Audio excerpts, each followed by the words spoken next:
नमस्कार साथीहरु, आजको भिडियो म तपाईहरुलाई सिकाउन गइरहेको छु कि इंग्लिशमा टाइप गरेर नेपालीमा टाइपिङ कसरी गर्ने।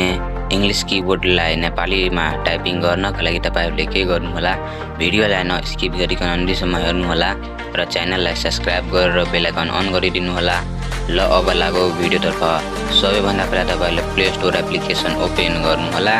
प्ले स्टोर एप्लिकेसन ओपन गरिसकेपछि तपाईहरुले सर्चमा क्लिक गर्नु होला र यहाँ सर्चमा क्लिक गरेर तपाईहरुले यहाँ सर्चमा क्लिक गरेर सर्च गर्नु होला। यहाँ सर्च गर्नु होला के हाम्रो कीबोर्ड सर्च गर्नु होला। यहाँ हाम्रो कीबोर्ड सर्च गरिसकेपछि तपाईहरुले यहाँ हेर्न सक्नुहुन्छ, यहाँ इन्स्टलको अप्सन रहेको छ, यहाँबाट इन्स्टल गर्नु होला। जबसम्म इन्स्टल हुँदैछ तबसम्म तपाईहरुले भिडियोलाई लाइक गरेर च्यानललाई सब्स्क्राइब गरिदिनु होला।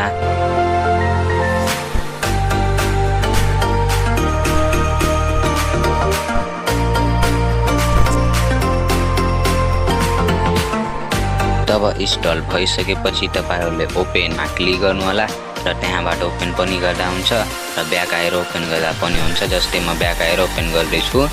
तब हाम्रो कीबोर्डमा क्लिक गर्नु होला, एपमा क्लिक गरेर तब यहाँ के भनेको छ इनेबल गर्नुहोस् भनेको छ। यहाँ माथि तपाईहरुले हेर्न सक्नुहुन्छ, माथि इनेबल गर्नुहोस् भनेर भनेको छ। तपाईहरुले यहाँबाट यहाँ अन गर्नु होला, अन गरेर अफ छ भने अन गर्नु होला तपाईहरुले। तब अन गरेर ब्याक आउनु होला। तब तपाईहरुलाई यो के भनेको छ चयन गर्नुहोस्, चेन्ज गर्नुहोस् भनेको छ। चेन्ज गर्नुहोस् कीबोर्डलाई हाम्रो कीबोर्डमा सेलेक्ट गरेर चेन्ज गरिहाल्नुहोस् तपाईहरुले। जस्तै म गर्दै छु तपाईहरुले पनि गर्नु होला। यहाँ भनेको छ चेन्ज गर्नुहोस्, यहाँ क्लिक गरेर तपाईहरुले हाम्रो कीबोर्डमा क्लिक गरेर ओके गर्नुहोस्। तब तपाईहरुले ओके गरिसकेपछि तब तपाईहरुले सेटिङमा क्लिक गर्नु होला।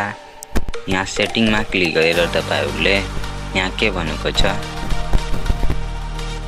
यहाँ फेरि ब्याक आएर थीममा क्लिक गर्नु होला। यहाँबाट तपाईहरुले थीम पनि आफ्नो तरिकाले हाल्न सक्नुहुन्छ। तब फेरि तपाईहरुले ब्याक आइसकेपछि तपाईहरुले फेरि ब्याक आइसकेपछि तपाईहरुले यहाँ सेटिङमा क्लिक गरेर कीबोर्ड प्रेस भनेको छ, की प्रेस साउन्ड त्यहाँ अन गरिहाल्नु होला। तब तपाईहरुले यसरी आफ्नो मोबाइल फोनमा इंग्लिश कीबोर्डलाई नेपाली टाइपिङ गर्न सक्नुहुन्छ। जस्तै म गर्दै छु तपाईहरुले पनि गर्न सक्नुहुन्छ। यहाँ तपाईहरुले हेर्न सक्नुहुन्छ म गर्दै छु। यसरी तपाईहरुले आफ्नो टाइपिङ गर्न सक्नुहुन्छ। तपाईहरुलाई भिडियो राम्रो लाग्यो भने एउटा मिठो कमेन्ट गरिदिनु होला र यो भिडियो तपाईहरुले आफ्नो साथीहरुलाई पनि शेयर गर्नु होला।